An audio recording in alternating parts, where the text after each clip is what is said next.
In this video, I'm going to show you my top 3 flavors for flavoring my kombucha during the second fermentation. If you're not familiar with kombucha, I have another video that is a complete guide on what kombucha is and how to brew kombucha at home. So if you haven't watched that yet, be sure to check it out and I'll have the link down below.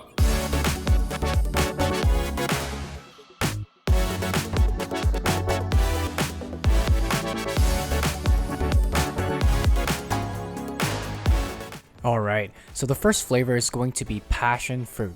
Opening these guys is pretty straightforward. You basically want to cut open the pot and it should separate just like that. If you've never worked with passion fruit before, this is what they look like.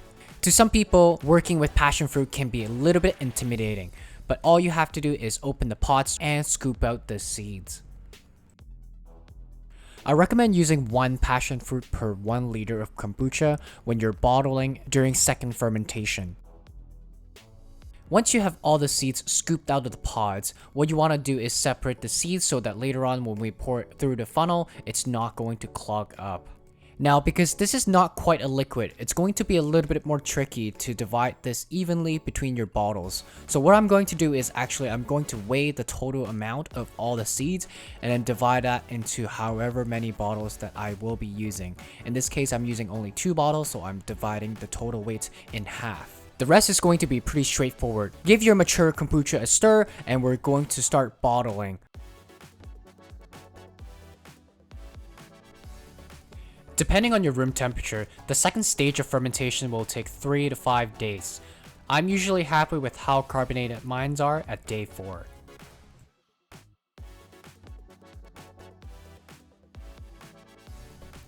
Okay, so this is it on day 4 after it's been chilled overnight.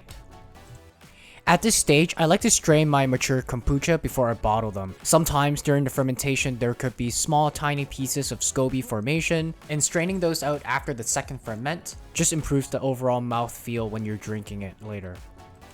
All you have to do is you strain your kombucha through a fine mesh strainer. Make sure to also rinse out your bottles so you don't have any solids remaining. Then just pour your strained kombucha back into the bottle.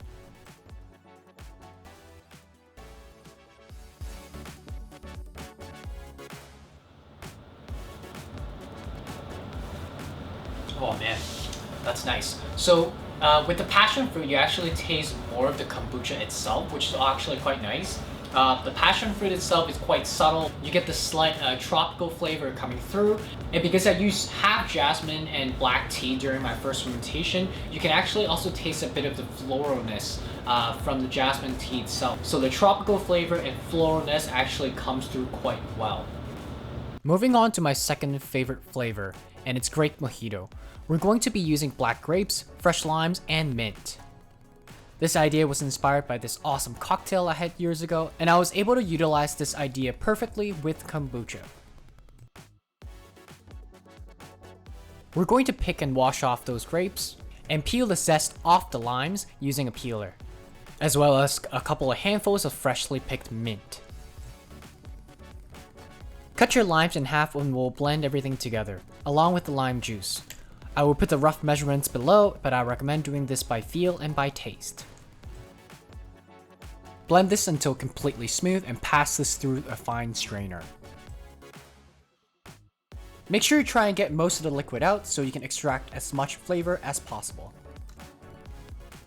You want to taste it to make sure the flavor is balanced. If it's too sweet, add more lime juice to counterbalance. Once you're happy with how it tastes, we'll move on to bottling for a second fermentation. Same deal here, we're going to ferment this for about 4 days, making sure you burp your bottles daily. This is it on day 4 after it's been chilled, and just a friendly reminder, when you open a bottle, just watch your face.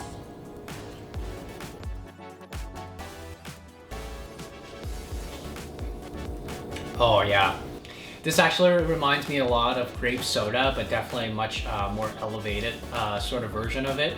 The grape flavor is really nice, and the grape itself is not that sweet. The zestiness and the sourness from the lime really cuts through that sweetness and it balances out very nicely. And the mint is just kind of like a cherry on top.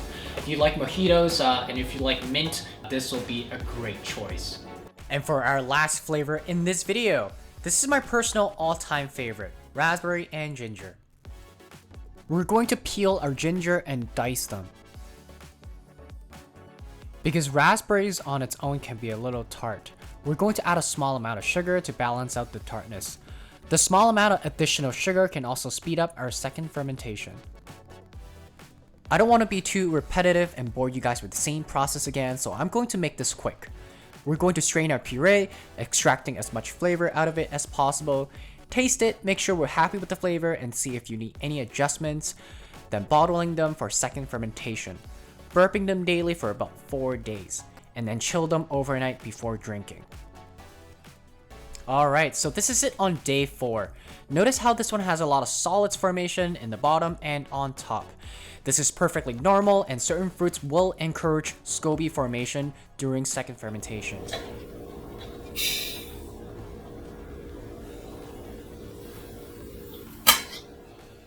Check out that carbonation. I think this is related to ginger beer, but whenever I use ginger in kombucha, I always find it makes them extra fizzy. Now I know what you're thinking here, it's a little goopy, a little gross, but I promise this is perfectly fine and normal.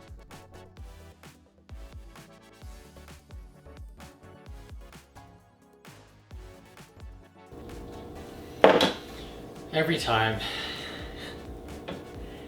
Okay, so instead of just waiting for those bubbles to sort of settle, I'm just gonna pour it straight from here into my glass because that's kind of the same thing anyways. Alright, so this one is the fizziest out of all of the ones, for sure.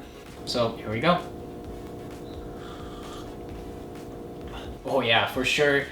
This one is definitely the number 1 out of the 3. This is my favorite flavor of all time, and I could drink this every day for the rest of my life.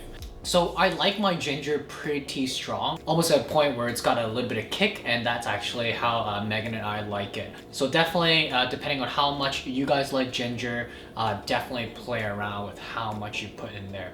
Otherwise, this is awesome. Give this a try. Alright, so that is it. I've also made a lot of different flavors outside of these 3. Some of them turned out just okay, but most of them turned out really good.